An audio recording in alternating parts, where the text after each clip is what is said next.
Next target politicians. 6 key role నేతలపై ఊహాగానాలు. నిందితుల స్టేట్మెంట్ల ఆధారంగా నోటీసులు.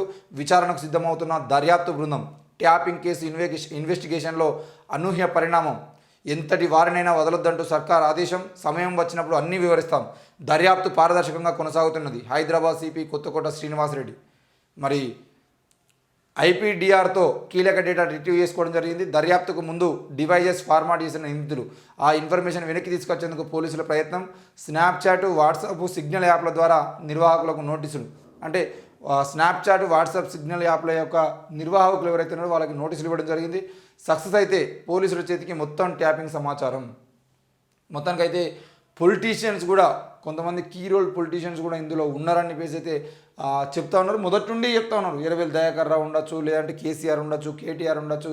కేసీఆర్ దగ్గరుండి వేయించింది కాబట్టి కేటీఆర్ సంబంధించిన వ్యక్తిగత సమాచారం కూడా బయటకు వచ్చింది. దానివల్లనే కొంతమంది హీరోయిన్లు హైదరాబాద్ వదిలేసి వేరే దగ్గరికి వెళ్ళిపోవడం జరిగింది. కొంతమంది హీరోయిన్లకు ఛాన్సులు లేకుండా పోయినాయి. కొంతమంది హీరోయిన్లను బెదిరించరు అని చెప్పేసి చాలా రకాలైనటువంటి విషయాలు కూడా బయటకు రావడం జరిగింది. బయటకు వచ్చినటువంటి క్రమంలో కొత్తకోట శ్రీనివాసరెడ్డి మొదటిసారి నిన్న ప్రెస్ మీట్ పెట్టి చెప్పడం జరిగింది. ఫోన్ ట్యాపింగ్ కేసులో ఇప్పటి వరకు అధికారులను ఎంక్వైరీ చేసిన పోలీసులు నెక్స్ట్ పొలిటీషియన్లను అరెస్ట్ చేసి విచారించడానికి సిద్ధమవుతున్నారు. ఈ కేసులో ఇప్పటికే అరెస్ట్ అయిన రాధాకిషన్ రావు, ప్రణీత్ రావు, భుజంగరావు, తిరుపతన్నలను పోలీసులు కస్టడీలోకి తీసుకొని విచారించారు.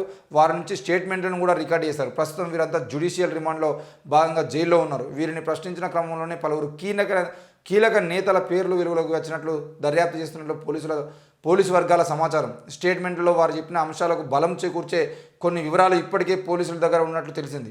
లక్కీ 6 ఫోన్ ట్యాపింగ్ వ్యవహారంతో సంబంధం ఉన్న రాజకీయ నేతలకు త్వరలోనే నోటీసులు జారీ చేసేలా ఇన్వెస్టిగేషన్ టీం రెడీ అవుతున్నది. ఆ లీడర్లు ఎవరనేది అటు రాజకీయ వర్గాలతో పాటు ప్రజల్లోనూ హాట్ టాపిక్గా మారింది. ఈ నేతలను కొద్దిమంది పోలీసులు లక్కీ 6 అని పిలుచుకుంటున్నారు. గతంలో కీ రోల్ పోషించిన 2 మాజీ మంత్రులు, పార్టీ అగ్రనేతలకు సన్నిహితంగా ఉన్న ఓ ఎమ్మెల్సీ, టాప్ 5లో ఉన్న మరో నేతతో పాటు మాజీ ఐఏఎస్ కూడా పోలీసులు పేర్కొంటున్న లక్కీ 6లో జాబితాలో ఉన్నట్టు సమాచారం. ఫోన్ ట్యాపింగ్ వ్యవహారం వెలుగులోకి రాగానే ఈ 6 కూడా చాలా జాగ్రత్తగా ఉంటున్నట్టుగా తెలుస్తుంది. మరి ఇందులో ఎర్రబెల్లి దయాకర్ రావు లాంటి వ్యక్తుల పేర్లు ఉంటే కనుక, ఇప్పటికే టీడీపీ రేవంత్ రెడ్డి మీద టీడీపీ ముద్ర ఉన్నది. టీడీపీ చంద్రబాబు నాయుడు ప్రియ శిష్యులు అని ఎర్రబెల్లి దయాకర్ రావును రేవంత్ రెడ్డిని చెప్పుకున్నట్టుగా, రేపటి రోజున ఒకవేళ ఎర్రబెల్లి దయాకర్ రావు పేరు కనుక ఈ ఫోన్ ట్యాపింగ్ వ్యవహారంలో కనుక ఉంటే, మరి రేవంత్ రెడ్డి ఎర్రబెల్లి దయాకర్ రావును కూడా విచారించడానికి అవకాశాలు ఉంటాయా? లేదు అని అంటే ఆయన పేరు వస్తే నేను టీడీపీ అని చెప్పేసి మరి ఆయన పక్క పెట్టడానికి అవకాశాలు ఉంటాయి. ఏం జరుగుతుందని కూడా చూడాల్సిన అంశం. ఎందుకంటే 6 ముఖ్య నేతలు అన్నారు. ముఖ్యంగా వరంగల్ వేదికగా వరంగల్ అధికారులే అందరూ అందులో ఉన్నారని చెప్పారు.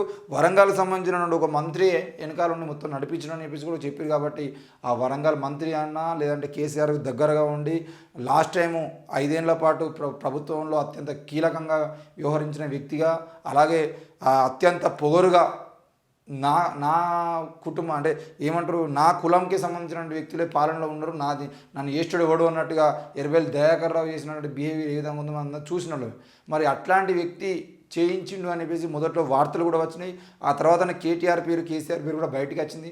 మరి కేటీఆర్ స్పందించిన తీరు కూడా, అవును భయ్ అక్కడక్కడ పోలీసులు ట్యాపింగ్ చేస్తారు కావచ్చు అని చెప్పేసి.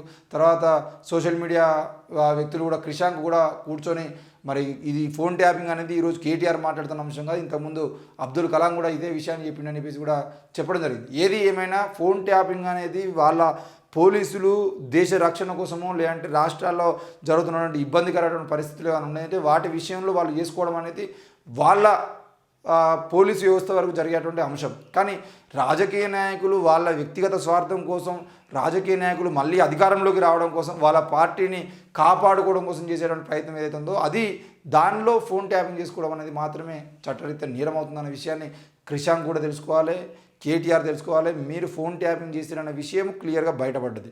అందులో ఆర్ఎస్ ప్రవీణ్ కుమార్ లాంటి ఐపీఎస్ అధికారులు కానీ, ఐఏఎస్ ఆకునూరు మురళి లాంటి వాళ్ళని కానీ, లేదు అనంటే మాజీ ఎమ్మెల్యేలు ఎమ్మెల్సీలు కానీ, రేవంత్ రెడ్డి ఇప్పుడు ఉన్నటువంటి ముఖ్యమంత్రి రేవంత్ రెడ్డి ఫోన్ ట్యాపింగ్ కానీ, సినిమా హీరోయిన్లకు సంబంధించిన ఫోన్లు కానీ, ముఖ్యంగా రియల్ ఎస్టేట్ వ్యాపారం చేస్తున్న వాళ్ళు, లేదంటే ఆ రేవంత్ రెడ్డి ఇంటి పక్కన ఉన్నటువంటి చుట్టుపక్కల ఉన్నటువంటి బిజినెస్ మ్యాన్లు ఎవరైతే ఉన్నారో, సినిమా హీరోలు, బిజినెస్ మ్యాన్లు, రియల్ ఎస్టేట్ అందరి ఫోన్లో ట్యాపింగ్ చేసి వాళ్ళ నుండి కోట్లాది రూపాయలు ఈరోజు మీరు దండుకున్నటువంటి విషయం కూడా బయటపడ్డది. మీకు చెప్పిన పని ఒకటైతే మీరు చేసిన పని ఇంకోటి కూడా ఉన్నది. మీకు ప్రభుత్వం చెప్పినటువంటి పని ఫోన్ ట్యాపింగ్ చేసి ఏ పొలిటీషియన్ ఏం మాట్లాడుకుంటున్నారో సమాచారం ఇవ్వని చెప్తే మీరు ఆ వాళ్ళ ఫోన్లతో పాటు బిజినెస్ మ్యాన్ల ఫోన్లు, రియల్ ఎస్టేట్ల ఫోన్లు, హీరోయిన్ల ఫోన్లు ట్యాపింగ్ చేసి ఎవరెవరు ఎక్కడిక్కడ పోతున్నారు, ఎవరెవరితో కలుస్తున్నారు అని చెప్పేసి మొత్తం డేటా తీసుకొని వాళ్ళని బెదిరించి కోట్ల రూపాయలు దండుకున్నటువంటి పరిస్థితి మీరు చేసినటువంటి చిల్లర రాజకీయం అనేది ఉంది. కాబట్టి దాంట్లో తప్పకుండా అందరి పేర్లు బయటపడాలి. మరి అందులో ఎర్రబెల్లి ఉన్నా, కేటీఆర్ ఉన్నా, కేసీఆర్ ఉన్నా, ఇంకో నాయకుడు ఉన్నా, తప్పకుండా ఎమ్మెల్సీ ఉన్నారని చెప్పేసి ఎమ్మెల్సీ ఫామ్ హౌస్ అంటున్నారు. వీళ్ళందరి పేర్లు తప్పకుండా ప్రజలకు తీసుకురావాలి. అట్లాంటి వ్యవహారాలు చేస్తే నెక్స్ట్ టైం ఏం జరుగుతుందని కూడా ప్రజలకు అర్థమయ్యే రీతిలో మీ పాలన కొనసాగితే బాగుంటుందని చెప్పేసి మేము కోరుతున్నాం.